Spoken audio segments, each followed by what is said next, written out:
Very good morning to everybody. So आम्ही या पेशंटचं फ्लॅप सर्जरी केली ते 1 महिने पहिले. सो पेशंट फॉलोअपसाठी आले आमच्याकडं. तर आपण बघूया की पेशंटचे काय काय कंप्लेन आहे, की काय काय इम्प्रूव्हमेंट आहे आणि मेंटेनन्स जो पार्ट आहे तो किती पेशंटनी ठेवलेला आहे. ठीक आहे काकू, आता तुम्हाला सांगायचं आहे की या 1 महिन्यात काय काय बदल झालाय आणि काय काय फरक पडले आणि ट्रीटमेंटचा तुम्हाला फायदा झालाय की तुम्हाला अजून ट्रीटमेंटमध्ये काहीतरी प्रॉब्लेम्स येतात. असं जर बोलायचं असेल तर काय काय आहे, काय काय झालं ट्रीटमेंट नंतर, काय काय झालं तिथं नका बघू, ते कॅमेरावर सोडून द्या. पण आता जे तुम्हाला प्रॉब्लेम होते, जे तुम्हाला रक्त यायचं हिड्यांमधून, जे हिडे तुमचे सुजलेले होते, आता कसं आहे? काय नाही वाटलं, काहीच वाटलं नाही. काहीच नाही वाटलं. फरक पडलाय का? आपण जो ट्रीटमेंट केलेलं आहे त्याचा काय फरक आहे का? फरक पडलाय. दुखलंच नाही म्हणजे. आणि आपण सर्जरी करून 1 महिना झालाय, तर आपण जेव्हा सर्जरी पण केली तेव्हा काय त्रास झाला का तुम्हाला? नाही. आता सर्जरी नंतर काय काय तुम्हाला जाणवतोय, म्हणजे काय काय फरक पडलाय?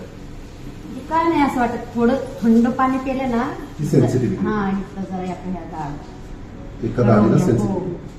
अच्छा, अजून काय फरक पडलाय? मग नाही, मग काय नाही त्रास झाला. जे तुमचे पहिलेचे अडचणी होते ज्याच्यासाठी तुम्ही आलते ते सगळे दूर झाले का? हा, दूर झाले. ठीक आहे. So will see how well she has maintained it.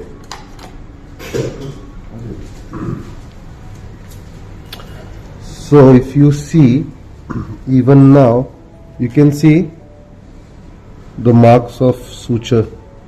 So this is usually getting healed by secondary intention. So this is secondary healing that you can see.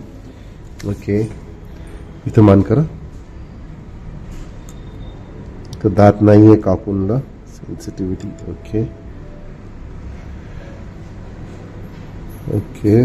Maintenance मध्ये थोडं घाण दिसतोय आपल्याला. So we will scale it again probably after proper healing.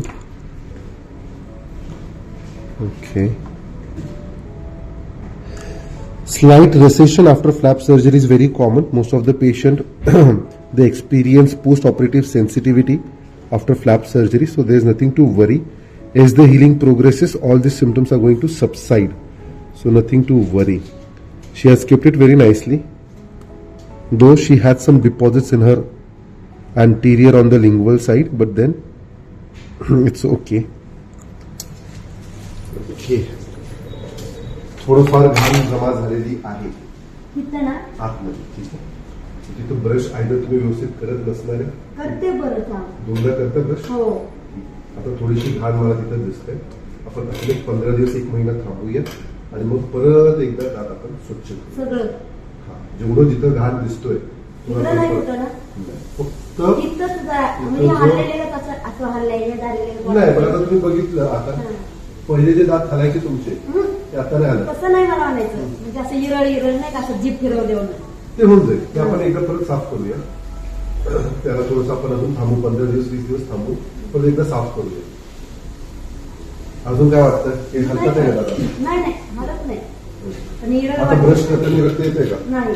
Brush करताना रक्त येत किती बी चोरान जरी घासले तरी नाही, तरी रक्त येत नाही. तोंडाचा वास नाही. म्हणजे ओव्हरऑल ट्रीटमेंट चांगली झालेली आहे. फक्त आता काय करायचं आपल्याला, व्यवस्थित त्याला ठेवायचं आहे. ठीक आहे. परत 15 दिवसांनी 1 महिन्यानी परत यायचंय. परत आपण दात स्वच्छ करणार आहे आणि मग 1 महिन्याने यायचं का 15 1 महिन्यानी या, मग आपण दात स्वच्छ करू. ठीक आहे. मग 3 महिन्यानंतर फॉलोअप राहणार आहे तुमचा. आता पहिल्या महिन्याचा झालाय आपला. आता 1 महिन्याने आले की दात स्वच्छ करू, मग 3 महिने, मग 6 महिने, 9 महिने आणि 1 वर्ष. टोटल 1 वर्षाचा हा फॉलोअप राहणार. ठीक आहे. सो फॉलोअप कंटिन्युअसली ठेवा. टू ऑल द पेशंट ज्यांना फ्लॅप जे करतात, कुठेही करू द्या, माझ्याकडे करा की कोणतेही पेडॉलॉजिस्टकडे करा, make sure that you go for maintenance. Maintenance part खूप इम्पॉर्टंट आहे. का आता तुम्ही काय बोललेच नाही, ट्रीटमेंट कशी झाली, डॉक्टर कसे होते, काही सांगितलं नाही. डॉक्टर चांगले होते, डॉक्टरने सर्जरी कशी केली? चांगले होते. कशी सर्जरी चांगली केली डॉक्टरांनी? केली, म्हणजे असा त्रास नाही झाला, परत पण नाही झाला आणि त्यावेळेस पण नाही जास्त वाटलं, काहीच त्रास नाही झालं. Thank you so much.